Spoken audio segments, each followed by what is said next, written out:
श्री राम जय राम जय जय राम। श्री राम जय जय राम। श्री राम जय जय राम। आत्मा में अनात्मा का अध्याय नैसर्गिक है, इस कथन पर पूर्व पक्षी अच्छे पूर्व प्रश्न करता है। By the way, this is ब्रह्म सूत्र प्रवचन अध्यास की परिभाषा। कोई मध्यासुनामी की अध्यास क्या है, अर्थात प्रश्न यह है कि अध्यास का लक्षण क्या है, अध्यास का स्वरूप क्या है, और अध्यास संभव है या नहीं। इस प्रकार पूर्व पक्षी अध्यास के लक्षण और प्रमाण की जिज्ञासा करता है। इस जिज्ञासा से पूर्व पक्षी का सिद्धांति को फंसाने के लिए दोहरा फंदा है। यदि सिद्धांति अध्यास को प्रमाण से सिद्ध करता है तो अध्यास सच्चा सिद्ध हो जाता है।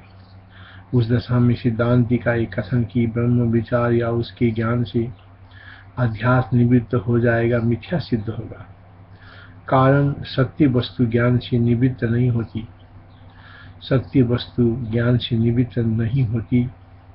यदि सिद्धांति अध्यास को प्रमाण का विषय या झूठा बताता है तो उसके वेदांत विचार का कोई प्रयोजन सिद्ध नहीं होगा, क्योंकि असत की निवृत्ति का कोई प्रयोजन नहीं। दोनों ही दशाओं में वेदांत विचार की कोई आवश्यकता सिद्ध नहीं होती। अतः तो ब्रह्म जिज्ञासा व्यर्थ है या आश्रय पूर्व पक्षी सिद्ध करना चाहता है। भगवान भाष्यकार पूर्व पक्षी के इस मंतव्य से परिचित है। वे कहते हैं कि अध्यास प्रमाण सिद्ध नहीं, अनुभव सिद्ध है। अहम अज्ञे में अज्ञानी हूँ, ये सर्वसामान्य अनुभव है। इसी अनुभव का युक्ति युक्त अनुवाद अध्यास है। यह अध्यास सद विलक्षण अनिर्वचनीय है तथा उसके कारण अज्ञान के आश्रय और विषय की एकता रूप ज्ञान से निवृत्त हो जाता है। अध्यास अनुभूत होता है, अतः यह असत से विलक्षण है और ज्ञान से निवृत्त हो जाता है। ज्ञान से निवृत्त हो जाता है, इसलिए सत से विलक्षण है। यह अध्यास जिसे है उसके स्वरूप के बारे में है। अतः आत्मा के यथार्थ ब्रह्म स्वरूप के अनुभव से वो निवृत्त हो जाता है। इस प्रकार अर्थात वो ब्रह्म जिज्ञासा की प्रतिज्ञा सार्थक है। श्री शंकर आत्मा में अध्यास नहीं अपितु उसकी संभावना सिद्ध करते हैं, जिससे संसार के सब प्राणी दुखी हैं। उसी दुख के निवृत्त्यार्थ आचार्य अध्यास का लक्षण यूं करते हैं। उच्यते स्मृति रूप परत्र पूर्व दृष्टावभास। अध्यास स्मृति सदृश है तथा पूर्व दृष्ट का अन्य अधिष्ठान में अवभास या प्रतीति अध्यास है। दर्शन शास्त्र की प्रणाली है कि उसमें विषय के प्रकाश के लिए पूर्व पक्षी की स्थापना की जाती है। पूर्व पक्षी प्रश्न करता है और सिद्धांत के प्रश्न के अनुरूप उत्तर देता है। इसी निमित्त से भाष्य में आहा और उच्चते शब्दों का प्रयोग किया जाता है। आहा पूर्व पक्ष है तो उच्चते है उत्तर पक्ष। अध्यास का लक्षण बताते हैं कि किसी अधिष्ठान में ऐसी चीज भासना जो बाद में मिथ्या सिद्ध हो जाए, अध्यास है। यही परत्र अवभास है। अवसन्नो भास अवभास, अवसन्नो नाम ज्ञानी न यो ही बाध्यते। अवसन्न भास का नाम अवभास है।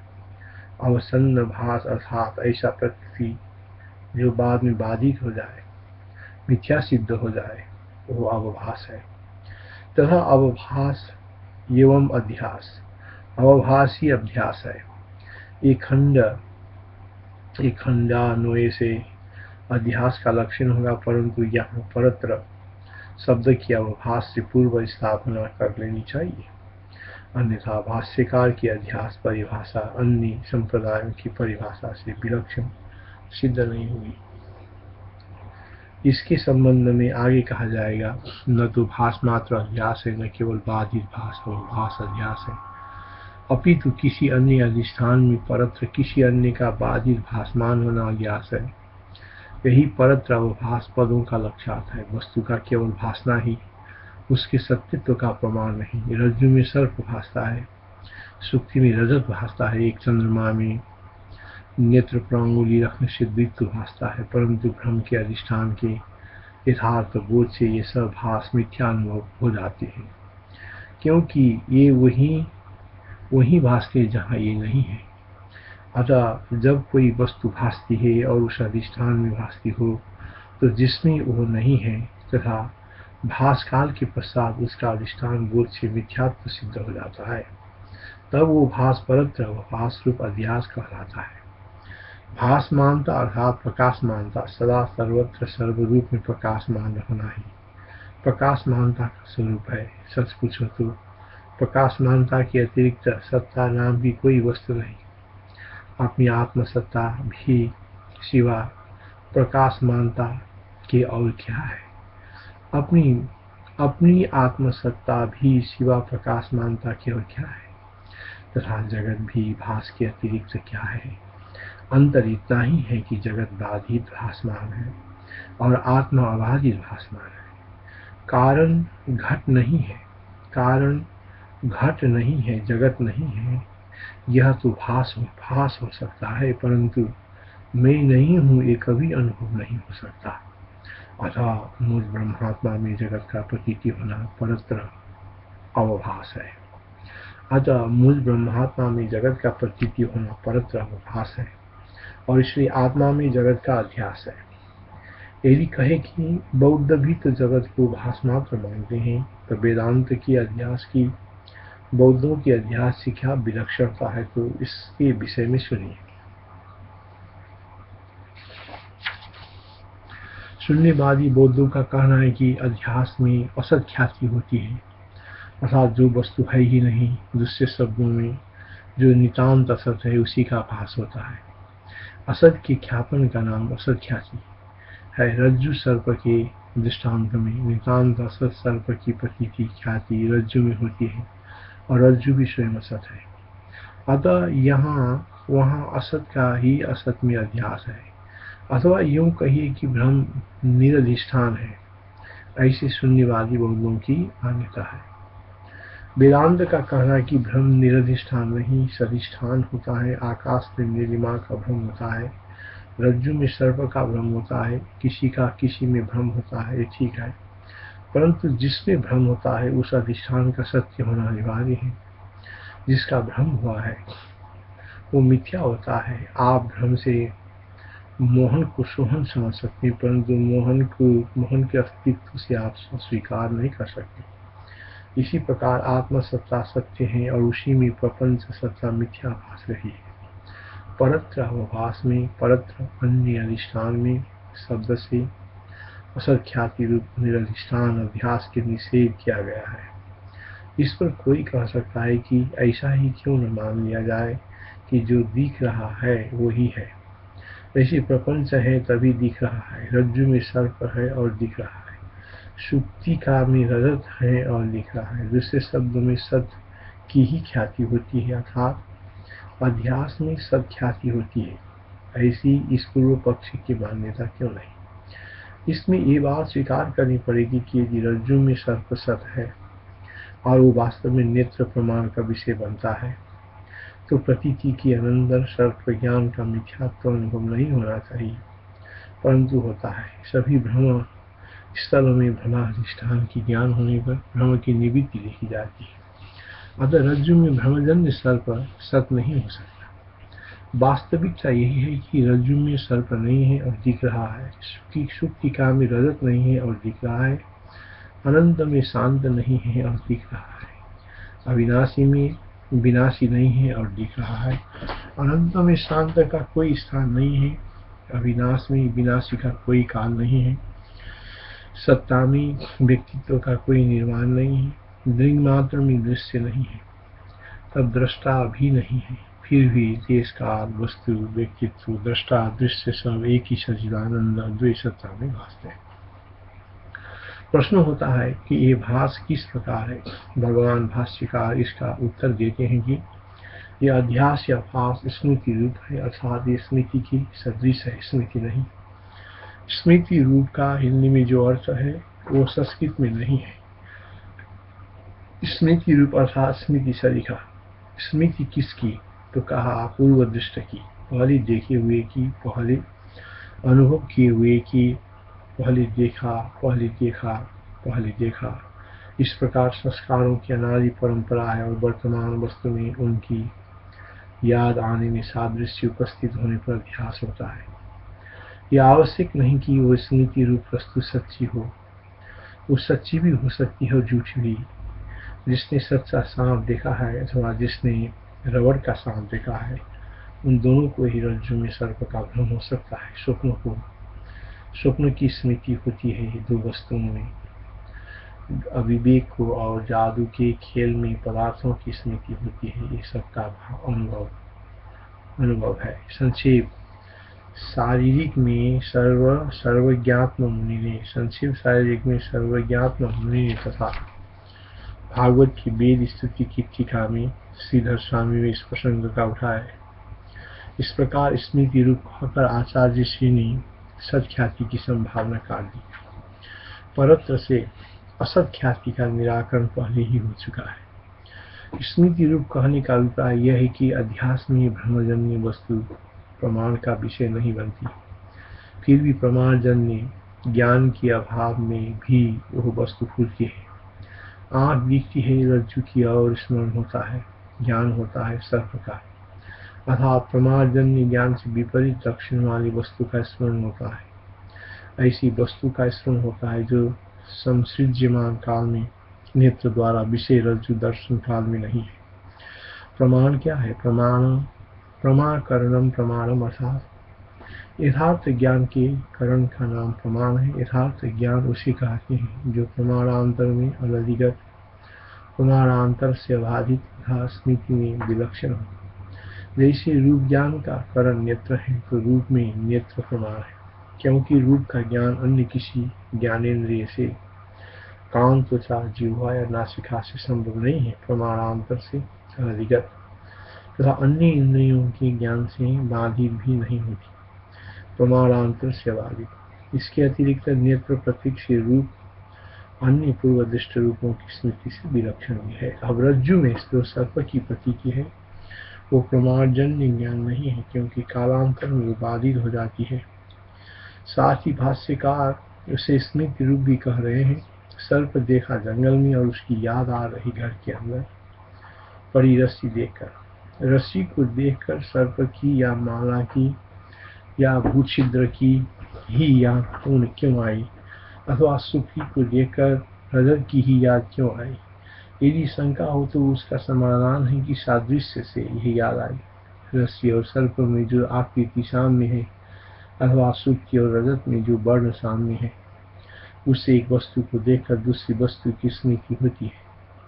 ये साम्य संस्कार अनादि संस्कार परंपरा के अंतर्गत है, अथवा अध्यास की परंपरा भी अनादि सिद्ध अथवा नैसर्गिक है, किंतु अविद्यामूलक अध्यास नैसर्गिक होते हुए भी अधिष्ठान ज्ञान से निवर्ते हैं, किंतु अविद्यामूलक अध्यास नैसर्गिक होते हुए भी अधिष्ठान ज्ञान से निवर्ते हैं। वेदांत में स्मृति को प्रमाण नहीं माना जाता। स्मृति को प्रमाण होने के लिए स्मृति के विषय को प्रमाण सिद्ध होना चाहिए, तभी वो प्रमाण कोटि में आ सकेगी। असल में तो स्मृति भी नहीं होती, केवल स्मरणाभिमान ही होता है। आप कहते हैं कि भूतकाल का कल था, क्योंकि हमें कल का स्मृति है। इसका अर्थ है कि आप कल के होने में अपनी स्मृति को प्रमाण मानते हैं, किंतु ये ठीक नहीं है, क्योंकि भूतकालिक कल की स्मृति तो स्वप्न में भी होती है। स्वप्न की कल की स्वप्न में जो याद आती है उस कल के अनुभव से नहीं आती, वो तो स्वप्न की एक स्वतंत्र प्रकृति है।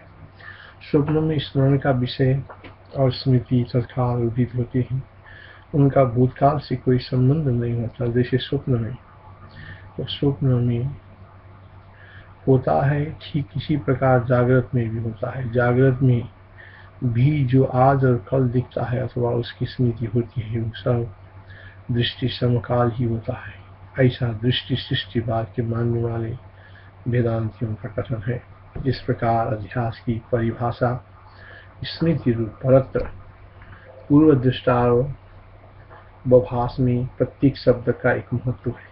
अवभास से बाधित, अवभास से बाधित ज्ञान भास, पूर्व दृष्ट से संस्कारों की अनादि परंपरा का बोध, परत्र से भ्रम के साथ स्थानत्व का कथन तथा पूर्व दृष्ट से संस्कारों की अनादि परंपरा का बाद, परत्र से भ्रम के साथ स्थानत्व का कथन, स्मृति रूप से भ्रम रूप पदार्थ के सत्य रूप के खंडन का बोध होता है। स्मृति रूप से भ्रम रूप पदार्थ के सत्यत्व के खंडन का बोध होता है, किंतु इस परिभाषा के गर्भ में अभी कुछ और भी छिपा हुआ है।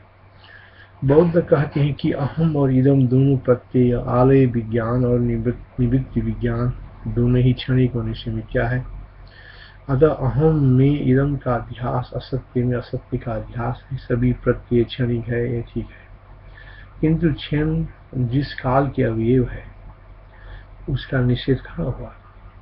उस अवयवी के काल के निषेध के बिना शून्य कहाँ सिद्ध होगा? अवयव क्षण और अवयवी काल किसे भासते हैं? क्षण के उदय विलय के लिए स्थान, काल और एक रस ज्ञान की आवश्यकता बौद्ध क्यों स्वीकार नहीं करते? अथवा बौद्धों का अध्यास अयुक्त है। सांख्यवादी अध्यास का नाम तो लेते हैं, पर अध्यास को वे भी स्वीकार करते हैं। जब वे जड़ चेतन के अविवेक की चर्चा करते हैं तो वे मानव भाष्यकार की इतरेतरा विवेकेन की ही पुष्टि करते हैं।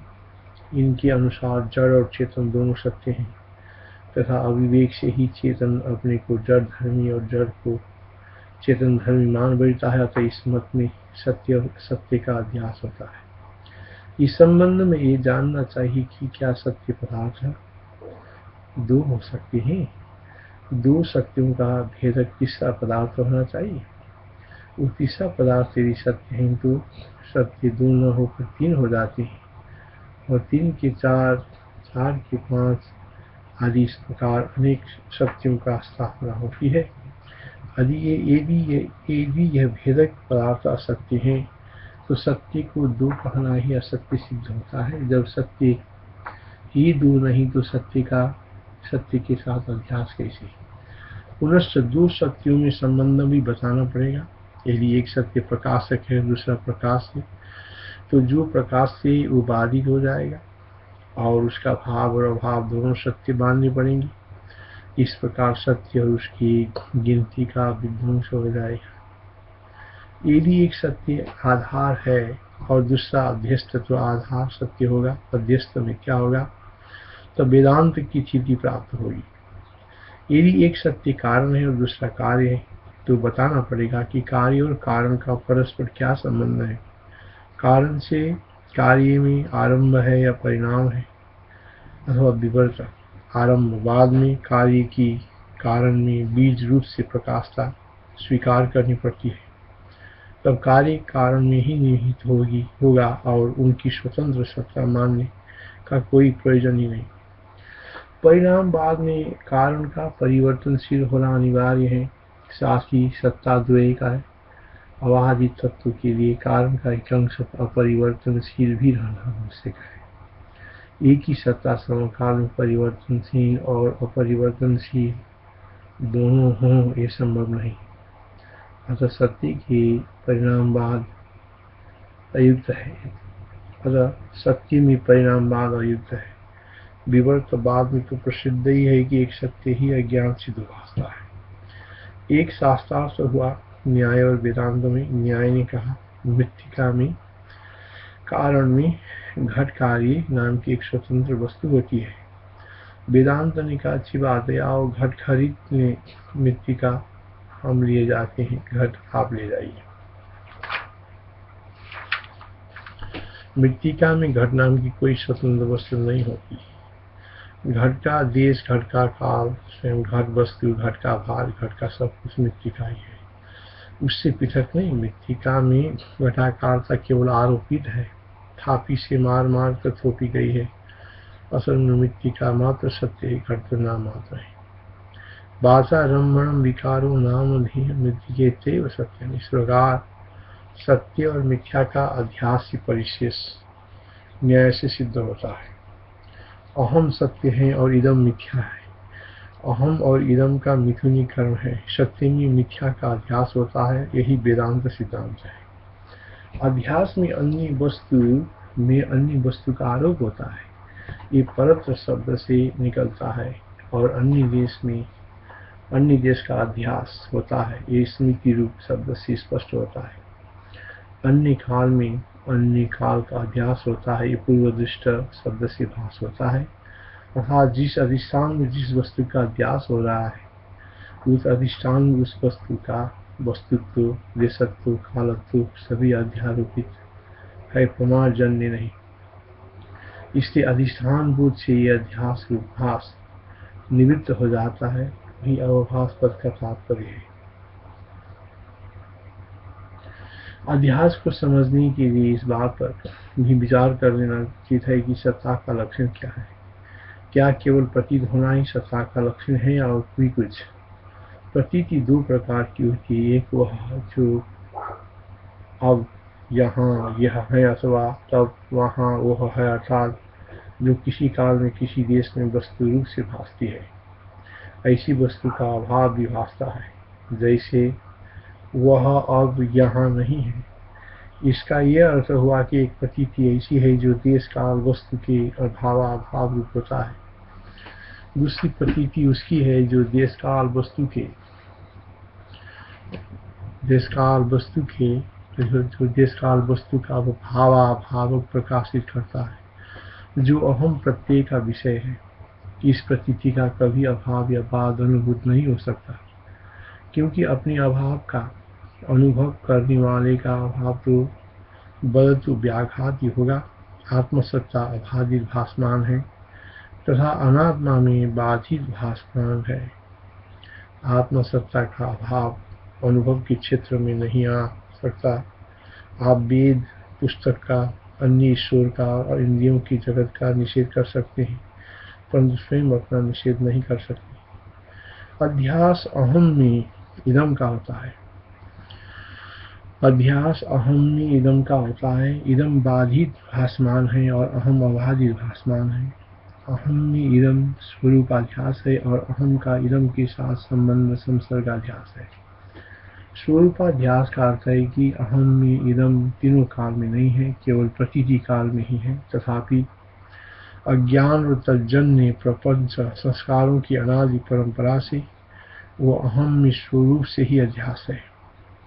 पूर्व अध्यास के अनुभवजन्य संस्कार स्मृति रूप होकर उत्तर अध्यास के हेतु बनते हैं। ब्रह्म में अज्ञानजन्य इदम जो मिथ्या निर्वचने हैं के साथ जो कल्पित तादात्म्य संबंध है, वो संसर्गाध्यास है। सुक्ति में रजत स्वरूप से ही अध्यस्त है, क्योंकि श्वेत वर्ण का सामने से ही रजत सुक्ति का त्रिकाल में न होते हुए भी सुक्ति में भासता है और मिथ्या भासता है, क्योंकि रजत नहीं है। इस ज्ञान से उसका बाद हो जाता है, किंतु सुक्ति का अपने में मिथ्या भासमान रजत के साथ कल्पित तादात्म्य संबंध होता है। जो संसर्गाध्यास है, ये रजत नहीं है। इस ज्ञान से केवल संसर्गाध्यास ही निवृत्त होता है। सुक्ति का रजत की अप्रतीति रूप आत्यंतिक निवृत्ति नहीं होती। अहम के यथार्थ ब्रह्म स्वरूप के बोध से ही अहम का इदम के साथ संसर्गाध्यास और निवृत्त होता है। अहम में इदम के अप्रतीति रूप स्वरूपाध्यास की निवृत्ति नहीं होती। श्रुति में जो नेह नानास्ति किंचन आदि निषेध वाक्य हैं, द्वैत प्रपंच की अद्वितीय तत्व में मिथ्यात्व का ही प्रतिपादन करते हैं। उनके अधिष्ठान ब्रह्म में अप्रतीतिक नहीं। अब स्मृति रूप परत्र पूर्व दृष्टवाभास के गूढ़ार्थ तनिक और प्रवेश कीजिए। श्री राम। ये पूर्व दृष्टि क्या है और इसकी स्मृति किस में होती है? संपूर्ण इदम प्रतीति देश काल वस्तु इन्हीं तीन कक्षाओं में विभाजित है। देश दैर्घ्य विस्तार, लंबाई चौड़ाई ऊंचाई रूप है। आकाश उसका इंद्रिय का आधार है, वस्तु द्रव्य रूप है। और काल देश में वस्तु की गति से उत्पन्न एक मानस प्रत्यय है। इन देश काल वस्तु की परिच्छिन्नता इंद्रिय प्रतीति है और इनकी अनादिता या अनंतता ही है ये कल्पना। द्रव्य में कार्य कारण का भी आनुमानिक है। ये सब देश काल वस्तु, इनका भाव अभाव, अल्पता और महत्ता तथा कार्य कारण था, इन्हीं सब कुछ का ज्ञान संस्कार अनादि परंपरा से सबका पूर्व दृष्ट है और ये प्रत्येक अंतस्करण में रहता है। जिस अंतस्करण में ये संस्कार समझते, उसी अंतस्करणावच्छिन्न चैतन्य को इसका भाष्य एवं ज्ञान होता है। इस अंतस्करणावच्छिन्न चैतन्य भी संस्कारावच्छिन्न चैतन्य है। अंतस्करणावच्छिन्न चैतन्य जब अज्ञान से अनवच्छिन्न चैतन्य से अपनी पृथक सत्ता अनुभव करता है, तब स्वयं को संस्कारों का प्रकाशक तथा समष्टि संस्कारावच्छिन्न चैतन्य को अपने से भिन्न ईश्वर के रूप में कल्पना करता है। स्वयं प्रकाशक का और तथा ईश्वर अधिष्ठान, ये उसका अज्ञान जन्य विभाग होता है। किंतु वास्तविकता यह है कि अवच्छिन्न और अनवच्छिन्न चैतन्य में भेद नहीं होता। घटाकाश और महाकाश की भांति था स्वयं और ईश्वर दोनों चेतन होने से प्रकाशक और अधिष्ठान का भेद भी नहीं हो सकता। जो देश काल वस्तु और कार्य कारणता का प्रकाशक है, वही इनका अधिष्ठान है। देश काल वस्तु अल्पे हैं, कल्पे हैं। जो कल्प्यावच्छिन्न चैतन्य है, वही इनकी कल्पना का प्रकाशक चैतन्य भी है। वही अंतस्करणावच्छिन्न चैतन्य है और वही अनवच्छिन्न चैतन्य ब्रह्म है, जो देश काल वस्तु का प्रकाशक है।